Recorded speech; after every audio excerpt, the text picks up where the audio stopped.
మా చిన్నాన్న గారిని, మా బాబాయిని, వివేకం చిన్నాన్నను ఎవరు చంపారో, ఎవరు చంపించారో ఆయనకు, ఆ దేవుడికి, ఈ జిల్లా ప్రజలందరికీ కూడా తెలుసు.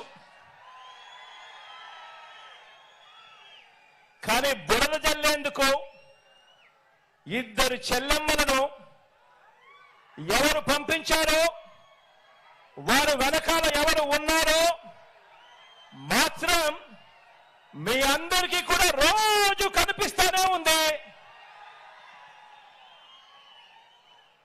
ఇంకా ఆశ్చర్యం ఏమిటో తెలుసా?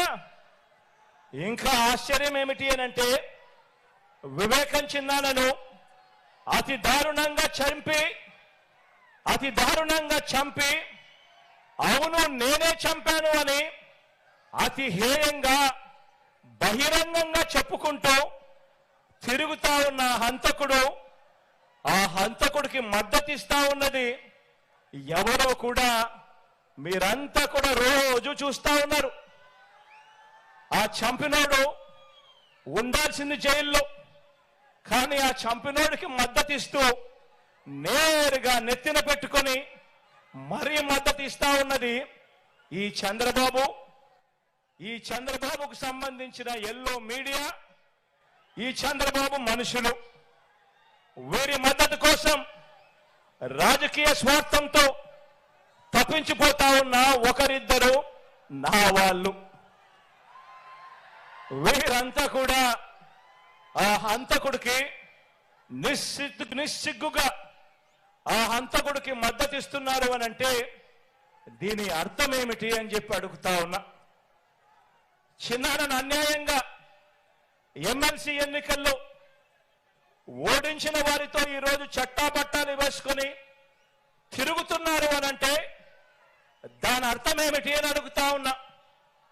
ఇంతటి దారుణం చేస్తూ దీన్ని నన్ను దెబ్బతీసే రాజకీయమని వారికి వారే చెబుతున్నారు అని అంటే ఇది కలియుగం కాకపోతే ఇంకా ఏమిటి అని అంటా ఉన్నాను. ఈ సందర్భంగా మీ అందరి ప్రేమానురాగాల మధ్య నిలుచుని ఇంతకన్నా అన్యాయం ఎక్కడైనా ఉంటుందా అని అడుగుతా ఉన్నాను. మీ అందరి ప్రేమానురాగాల మధ్య నిలుచుని ప్రజల మద్దతు లేని బాబు చేస్తా ఉన్న ఈ నీచ రాజకీయంలో ఎవరు ఎటువైపున ఉన్నా కూడా నేను మాత్రం ప్రజల పక్షమే అని చెప్పి ఈ సందర్భంగా గర్వంగా చెప్తా ఉన్నాను.